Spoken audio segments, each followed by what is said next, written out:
안녕하세요 여러분, 저는 제로입니다. 제 시가가 시리즈의 이 다른 에피소드에 오신 것을 환영합니다. 오늘 우리는 시가가 어떻게 작동하는지에 대해 모두 배울 예정입니다. 지금은 간단하게 시작해보려고 합니다만 소스 파일, 즉 실제 텍스트 파일에서 실행 가능한 바이너리 파일로 어떻게 변환되는지에 대해 배우게 될 것입니다. 실행할 수 있는 프로그램, C 가자 프로그램 작성의 기본적인 워크플로우는 일련의 소스 파일들을 가지고 실제 코드를 작성한 후 이를 컴파일러를 통해 특정 종류의 바이너리로 컴파일하는 과정을 포함합니다. 이진 파일은 어떤 종류의 라이브러리가 될 수도 있고 실제 실행 가능한 프로그램이 될 수도 있습니다. 오늘 우리는 특히 실행 가능한 프로그램 또는 실행 가능한 이진 파일에 대해 이야기할 것입니다. 자, 이제 메소스 튜토로 넘어가서 확인해 봅시다. 좋습니다. 여기에는 이전 비디오에서 작성한 우리의 하루 원대 애플리케이션이 있습니다. 윈도우에서 시가를 설정하는 방법을 배울 때 이것은 꽤 기본적인 프로그램이지만 여기에는 상당히 많은 일들이 벌어지고 있습니다. 우선 우리는 이 인크루형 스팀 문장을 가지고 있습니다. 이것은 전처리기 문이라고 불리는 것입니다. 해시로 시작하는 모든 것은 전처리기 문입니다. 컴파일러가 소스 파일을 받았을 때 가장 먼저 하는 일은 모든 전처리기 문장을 전처리하는 것입니다. 그래서 그것들을 전처리문이라고 부르는 것입니다. 왜냐하면 그것들은 실제 컴파일 바로 전에 발생하기 때문입니다. 이 경우에는 인크루라고 하는 것이 있습니다. 인크루가 하는 일은 파일을 찾는 것입니다. 따라서 이 경우 우리는 iostream이라는 파일을 찾고 있습니다. 그 파일의 모든 내용을 가져와 현재 파일에 그대로 붙여넣게 하세요. 여러분이 포함하는 이러한 파일들은 일반적으로 헤더 파일이라고 불리며 이 시리즈가 진행됨에 따라 더 깊이 있게 논의할 것입니다. iostream이라고 불리는 것을 포함하는 이유는 콘솔의 내용을 출력할 수 있게 해주는 시어터이라는 함수의 선언이 필요하기 때문입니다. 다음으로는 이메인 함수가 있습니다. 이제 메인 함수는 매우 중요합니다. 왜냐냐 하면 모든 C자가 프로그램이 이와 같은 것을 가지고 있기 때문입니다. 메인 함수는 엔트리 포인트라고 불립니다. 그것은 우리 애플리케이션의 진입점입니다. 이는 우리가 애플리케이션을 실행할 때 우리의 컴퓨터가 이 함수에서 시작하는 코드를 실행하기 시작한다는 것을 의미합니다. 프로그램이 실행되는 동안 우리의 컴퓨터는 우리가 입력한 코드 라인들을 순서대로 실행할 것입니다. 물론 실행 순서를 바꾸거나 깨트릴 수 있는 특정한 것들이 있습니다. 그것들은 주로 제어 흐름 문장이나 다른 함수에 대한 호출이라고 불립니다. 하지만 핵심은 우리의 코드가 한 줄씩 실행된다는 것입니다. 따라서 우리 애플리케이션에서 처음으로 실행될 것은 이하 로 지역등 문장입니다. 그 다음으로는 이 cin get 함수가 있습니다. 그리고 이것이 우리 ML 함수 내부에 있는 전부이므로 우리의 프로그램은 종료될 것입니다. 함수에 익숙하신 분들은 맨 함수의 반환 타입이 실제로 인인 것을 눈치채셨을 겁니다. 그러나 우리는 정수를 반환하지 않습니다. 이는 맨 함수가 실제로 특별한 경우이기 때문입니다. 맨 함수에서는 어떤 종류의 값도 반환할 필요가 없습니다. 아무것도 반환하지 않으면 자동으로 0를 반환하는 것으로 가정합니다. 이는 맨 함수에만 적용되는 특별한 경우입니다. 알겠죠? 그러면 이것이 실제로 무엇을 하는지에 대해 조금 더 이야기해 봅시다. 시가가에 익숙하지 않은 사람에게는 이런 종류의 문법이 조금 이상하게 보일 수 있습니다. 그리고 이것이 실제로 이렇게 작성되었다는 것은 조금 아쉬운 점입니다. 왜냐면 처음 보았을 때 너무 이해가 되지 않기 때문입니다. 하지만 기본적으로 이 왼쪽 각도 괄호들은 비트 왼쪽 시프트 연산자처럼 보이지만 실제로는 단지 오버로드된 연산자일 뿐입니다. 따라서 여러분은 이것들을 함수로 생각해야 합니다. 이제 그들이 연산자처럼 보인다는 것을 알지만 여기 중요한 점이 있습니다. 연산자들은 간지 함수일 뿐입니다. 따라서 이 경우 이것은 시어트 프린터 같은 것과 실제로 동일합니다. 그리고 하로 오크되는 우리 이맥의 변수입니다. 그리고 나서 아마도 우리는 다른 출력과 함께 그것을 따라갈 것입니다. 그게 전부입니다. 이러한 연산자들을 함수로 생각해야 합니다. 그렇게 생각한다면 이 내용이 조금 더 이해가 될 것입니다. 여기서 우리가 실제로 하는 것은 이 하루욕드 문자열을 시어트에 넣는 것입니다. 이는 기본적으로 콘솔에 출력되도록 합니다. 그리고 우리는 끝에 줄바꿈을 추가하고 있습니다. 이 끝줄은 기본적으로 우리의 콘솔의 다음 줄로 넘어가라고 지시합니다.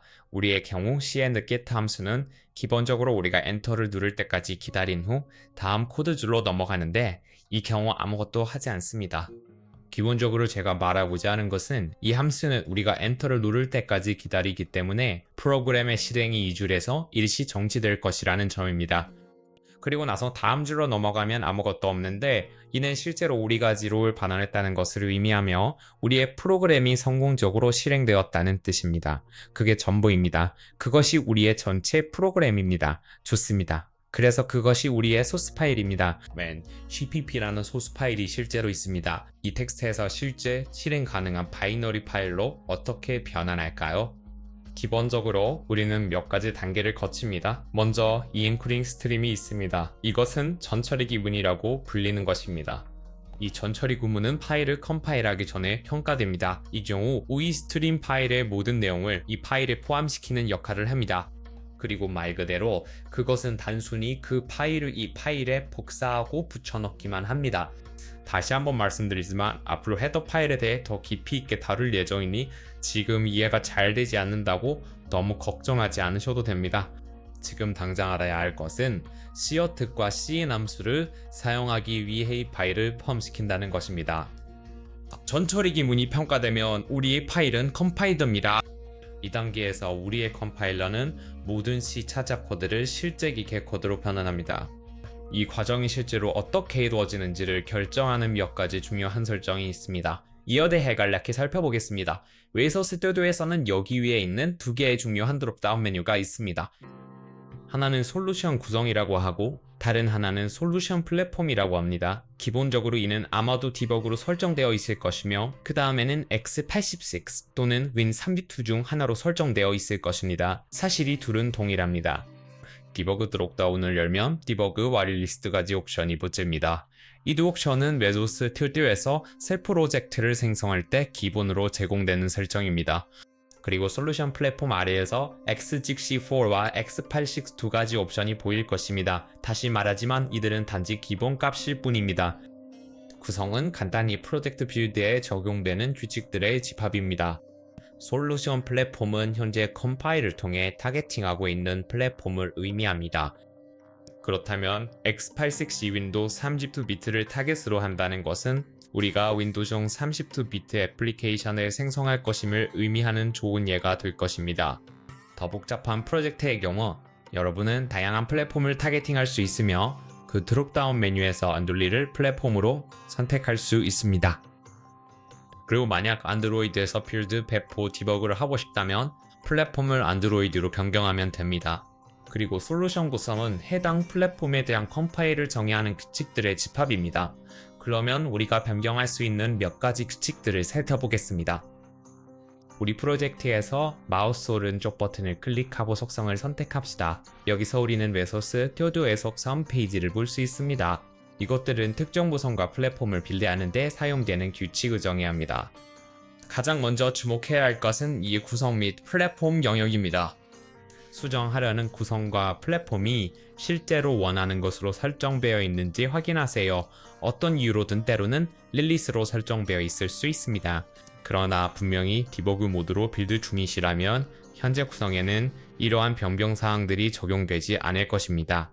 이를 놓치셨다면 왜 아무것도 작동하지 않는지 궁금해하실 수 있습니다. 저도 몇 번 그런 경험이 있습니다. 약간 짜증나는 일이네요. 자, 우리는 디버그 구성을 가지고 있습니다. 여기서 win32를 볼 수 있는데 win32는 x86과 완전히 동일합니다. 네, 둘은 같아요. 어떤 이유에서인지 다른 이름을 가지고 있지만 실제로는 동일합니다. 여기에는 주버전 출력 디렉토리, 중간 디렉토리 등에 관한 일반적인 정보가 있습니다. 여기서 주목해야 할 중요한 점은 우리의 구성 유형이 애플리케이션으로 설정되어 있다는 것입니다. 만약 라이브러리로 만들고 싶다면 여기서 변경할 수 있습니다. 하지만 이것은 기본적으로 컴파일러가 출력할 바이너리 파일입니다. 우리는 실행 가능한 바이너리를 목표로 하기 때문에 그것을 application exe2로 설정해 둘 것입니다. 컴파일러 설정은 C 시작 아래에 위치해 있습니다. 여기에는 포함 디렉토리 사용하고자 할 최적화 설정, 코드 생성 설정, 전처리기 점유 등 중요한 설정들이 있습니다. 그리고 우리가 당장 건드리지 않을 많은 것들도 있습니다. 기본 메소드대로 구성은 실제로 꽤 좋습니다. 따라서 우리는 실제로 아무것도 할 필요가 없지만 이것들은 우리의 파일이 어떻게 컴파일 될지 지배하는 규칙들입니다. 디버그와 릴리스 구성의 차이점을 확실히 확인할 수 있습니다. 최적화 탭으로 이동하여 최적화 설정을 릴리스로 변경하면 최적화가 속도 최대화로 설정된 것을 볼 수 있습니다. 디버그 모드에서는 최적화가 꺼져 있어 기본적으로 느리며 릴리스 모드보다 훨씬 더 느립니다. 이것이 디버그 모드가 기본적으로 느린 이유의 훌륭한 예입니다. 물론 최적화를 끄는 것은 우리가 나중에 발견하게 될 것처럼 코드를 디버그하는 데 도움이 될 것입니다. 컴파일러의 작동 방식에 대해 더 알고 싶으시다면 제가 그 모든 과정을 깊이 있게 다룬 전용 비디오를 만들었습니다. 관심이 있으시다면 아래 설명란에 링크가 있으니 확인해보세요. 우리 프로젝트의 값Cpp 파일은 컴파일됩니다. 헤더 파일은 전혀 컴파일되지 않습니다. 오직 CPP 파일만 컴파일됩니다. 기억하세요. 헤더 파일은 전처리기 문자인 인크를 통해 CPP 파일에 포함되며 그때 컴파일됩니다. 그래서 우리는 컴파일한 여러 CPP 파일들을 가지고 있습니다. 이들 파일은 실제로 개별적으로 컴파일터입니다. 모든 CPP 파일은 오브젝트 파일이라고 불리는 것으로 컴파일될 것입니다. 위소스 오디오 컴파일러를 사용할 때 해당 확장자는 오브지입니다. 모든 개별 오브제 파일들을 확보한 후 이들 파일을 하나의 exe 파일로 합치는 방법이 필요합니다. 이 오브제 파일들은 우리의 CPP 파일들을 컴파일한 결과물입니다. 그리고 바로 여기서 우리의 친구인 링커가 등장합니다. 링커 설정은 이 링커 탭 아래에서 확인할 수 있습니다. 기본적으로 링커가 하는 일은 모든 오브제 파일을 가져와서 하나로 결합하는 것입니다. 따라서 링커의 역할은 우리의 모든 오브제 파일을 가져와 하나의 exe 파일로 연결하는 것입니다. 물론 그 방식은 실제로는 다소 복잡합니다. 그래서 저는 그 주제를 다루는 특별한 동영상을 만들었습니다. 아래 설명란에 링크가 있으니 확인해보세요. 자, 이제 실제로 어떻게 작동하는지 살펴보겠습니다. 제가 가장 먼저 할 일은 이 CPP 파일을 컴파일하는 것입니다. 위소 스튜디오에서 Ctrl F7을 눌러 개별 파일을 컴파일할 수 있습니다. 여기서 우리의 출력은 맨 CPP 파일을 실제로 빌드하고 있으며 성공했음을 보여줍니다. Ctrl F7을 누르고 싶지 않다면 실제로 이 컴파일 버튼을 불러올 수 있습니다. 여기서 마우스 오른쪽 버튼을 클릭한 후 빌드를 클릭하고 추가 또는 제거 버튼, 사용자 지정을 차례로 선택한 다음 컴파일이라는 이름의 명령을 빌드에 추가하면 됩니다. 그래서 우리가 그 버튼을 누르면 파일이 컴파일되는 것을 볼 수 있습니다. 만약 여기서 어떤 고문 오류를 만들었다면 예를 들어 세미콜론을 잊어버린 경우 해당 파일을 컴파일하면 에러가 발생하는 것을 확인할 수 있습니다. 이제 위소 스튜디오는 여러가 지방식으로 오류를 표시합니다. 그 중 하나가 바로 이 오류 목록입니다. 또 다른 방법은 이 출력창 내부에 있습니다. 지금 당장 말씀드리자면 이 오류 목록은 대부분 쓸모없습니다. 이렇게 아주 작은 것들에 대해서는 읽을 수 있을 것처럼 보일 수도 있지만 절대 그것에 의존하고 싶지는 않을 것입니다. 많은 경우 실제로 정보가 누락되어 있습니다. 오류 목록이 작동하는 방식은 기본적으로 출력창을 파싱하여 L라는 단어를 찾은 후 거기서 찾을 수 있는 정보를 가져와 이 오류 목록에 넣는 것입니다. 따라서 이는 좋은 개요입니다. 개요로 사용하고 싶으시다면 그러나 더 자세한 내용과 방금 발생한 오류에 관한 모든 정보를 원하신다면 출력창을 확인하세요. 이 시리즈의 나머지 부분에서는 저는 실제로 이 출력창에서 오류 메시지를 확인할 것입니다. 그러니 그것에 익숙해지세요. 여기서 우리는 오류를 확인할 수 있습니다. 구문 오류가 발생했습니다. 중괄호 앞에 세미콜론이 누락되었다고 표시됩니다. 오류가 발생한 줄 번호도 함께 표시됩니다. 이 실제 라인을 더블 클릭하면 소스코드에서 오류가 발생한 위치로 이동할 수 있습니다. 자, 이제 세미콜론을 추가하고 Ctrl F7을 누르거나 컴파일을 눌러 이 파일을 빌드함으로써 문제를 해결해 보겠습니다. 이렇게 해서 우리는 파일 하나를 컴파일했습니다. 개별 파일을 컴파일할 때는 당연히 링킹이 일어나지 않습니다. 단일 파일만 컴파일하는 것이기 때문입니다. 따라서 링커는 전혀 호출되지 않습니다. 자, 이제 컴파일러가 실제로 생성한 것을 확인해 보겠습니다. 하이볼 프로젝트를 마우스 오른쪽 버튼으로 클릭하면 파일 탐색기에서 폴더 열기 버튼을 볼 수 있습니다. 이를 클릭하면 우리의 파일 탐색기가 열립니다. 기본적으로 위소 스튜디오는 우리 이 빌드 파일들을 이 디버그 폴더에 출력합니다. 그리고 우리가 그곳으로 들어가면 맨 오브의 파일을 볼 수 있습니다. 이것은 우리의 컴파일러가 생성한 오브젝트 파일입니다. 다시 한번 프로젝트 네임 모드인 시각과 파일마다 이러한 것들 중 하나를 갖게 될 것입니다. 위소 스튜디오 로더라가 실제 프로젝트를 빌드하면 여기서 저는 단순히 하나의 파일을 빌드하는 것 이상의 작업을 하고 있습니다. 실제로 전체 프로젝트를 빌드하고 있습니다. 우리는 실제로 그 exe 파일을 얻을 수 있음을 볼 수 있습니다. 다시 한번 8일 탐색기로 돌아가면 그것은 실제로 당신의 솔루션 디렉토리에 있을 것입니다. 그리고 디버그 폴더 안에서 제가 알기로는 메소스, 튜도의 기본 경로들이 조금 이상합니다. 저는 보통 그것들을 변경하는 것을 좋아하지만 여기서는 이를 복잡하게 만들지 않으려고 노력하고 있습니다. 그리고 우리의 하루와 요트 ex에 이 파일이 있습니다. 그것을 실행하면 텍스트 하루 워크가 출력됩니다. 이것은 꽤 간단한 개요이지만 여럿이 각각 파일이 있을 때는 어떤 일이 일어날까요? 간단한 예제를 통해 살펴보겠습니다.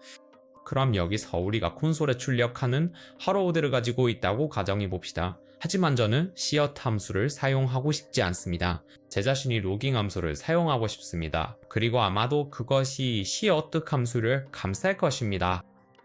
자, 이제 럭라는 함수를 만들어 보겠습니다. 이 함수는 메시지라는 C 문자열을 입력으로 받아 그 메시지를 출력할 것입니다. 콘솔에 출력합니다. 간단하죠? 관찰 포인터가 무엇인지 잘 모르센도 걱정하지 마세요. 우리는 다른 비디오에서 문자열에 대해 이야기할 것입니다. 지금 당장은 관찰 포인터가 기본적으로 텍스트 문자열을 담을 수 있는 타입이라는 것만 알면 됩니다. 이제 우리는 코드를 재작성할 수 있습니다. 시어트를 호출한 다음 하루 워크들을 출력하는 대신 이로그 함수를 호출하고 하루워크던 율맥의 변수로 전달할 수 있습니다. 계속해서 여기서 로컬 윈도우 디버거 버튼을 클릭할 수 있습니다. 그것이 여전히 작동하는지 확인하기 위해서요. 그리고 보시다시피 작동합니다. 훌륭합니다. 우리의 첫 번째 함수를 작성했습니다. 생각보다 쉬웠죠? 이제 그 함수를 다른 파일로 옮겨보겠습니다. main cpp 파일이 모든 코드로 복잡해지는 것을 원하지 않기 때문입니다. 코드를 깔끔하고 체계적으로 정리하기 위해 여러 파일로 분리하고 싶습니다. 소스 파일 아래에 새 파일을 추가하기 위해 마우스 오른쪽 버튼을 클릭하고 새 항목 추가를 선택할 것입니다. 우리는 cpp 파일을 만들 것입니다. 우리는 그것을 logcpp라고 부를 것입니다. 그리고 우리는 추가를 클릭할 것입니다. 여기서 제가 하려는 것은 메인으로 돌아가서 이럭 함수를 잘라내는 것입니다. 여기에 붙여넣기 하세요. 이제 우리는 logcpp 파일 안에 log라는 함수를 갖게 되었습니다. 이 파일만 컴파일해 보겠습니다. 보세요. 여러 오류가 발생합니다. 그리고 출력창을 보시면 시어트 게스트이워를 문버가 아니라는 것을 알 수 있습니다. 기본적으로 그것은 시어트이 무엇인지 전혀 모른다는 것을 우리에게 말하고 있습니다. 그 이유는 시어트에 대한 선언을 포함시키지 않았기 때문입니다. 시자가에서는 모든 종류의 심볼에 대해 어독 형태의 선언이 필요합니다. 시어트는 우리가 맨 CPP에 포함시킨 파일나 예정이 되어 있으며 그 파일은 물론 저 프로그 스트림입니다. 그러니 IO 스트림을 가져와 파일의 상단에 배치하여 IO 스트림을 포함시키도록 합시다. 이렇게 함으로써 우리는 이 시어트 함수에 대한 선언을 포함시키게 됩니다. 이제 이 파일을 다시 컴파일해 봅시다. 이제 성공하는 것을 볼 수 있습니다. 좋습니다. 다시 메뉴로 돌아가 이럭 함수를 호출할 수 있을까요? 컨트롤 F7를 눌러봅시다. 아니요, 할 수 없습니다. 로그를 찾을 수 없기 때문입니다. 또한 우리는 시인에 대한 것만을 받았지만 이는 이미 IO 스트리밍 크루를 제거했고 시인이 무엇인지 모르기 때문이라는 것을 알고 있습니다. 우리는 그 잉크를 복원할 수 있고 우리의 문제는 해결될 것입니다. 그러나 당신은 여전히 럭가 발견되지 않는다는 것을 볼 수 있습니다.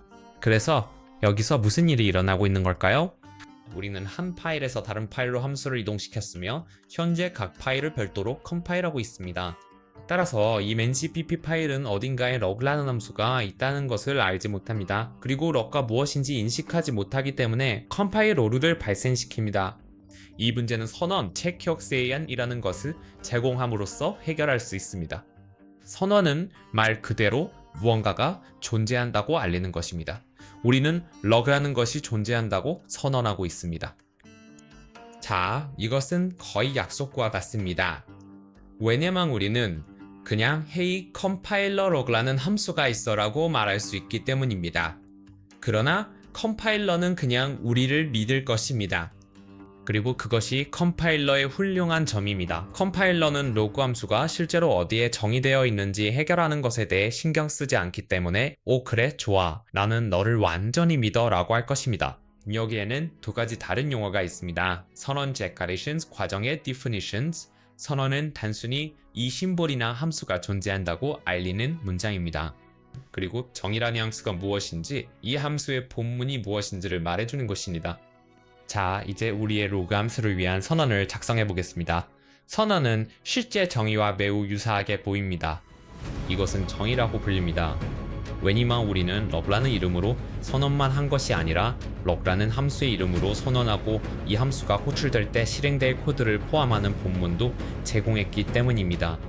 그래서 맨 함수로 돌아가서 선언을 작성해 보겠습니다. 선언은 정의와 매우 유사하게 생겼습니다. 그러나 실제 본문이 없다는 점이 다릅니다. 보시다시피 여기에 세미콜론을 붙이기만 하면 그게 끝입니다. 사실 매개 변수의 이름을 지정할 필요조차 없습니다.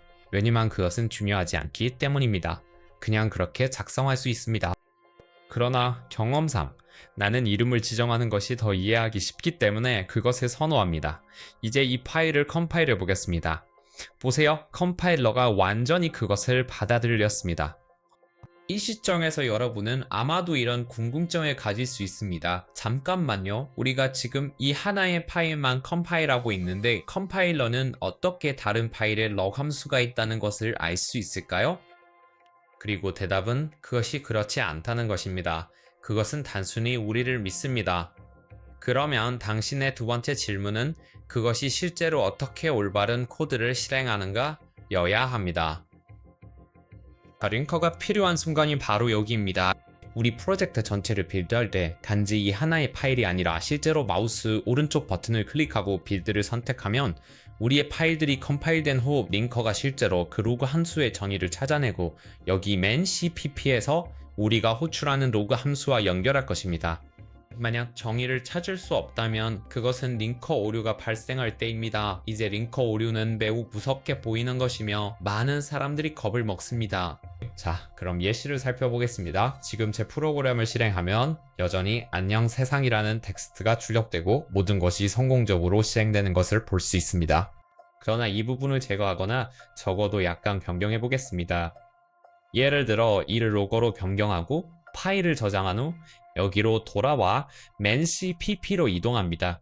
이 파일을 단독으로 컴파일해 보겠습니다. 아무런 문제 없이 진행되는 것을 확인할 수 있습니다. 그러나 하루 옥대 우클릭한 후 빌드를 선택하면 이제 결과를 확인해 보세요.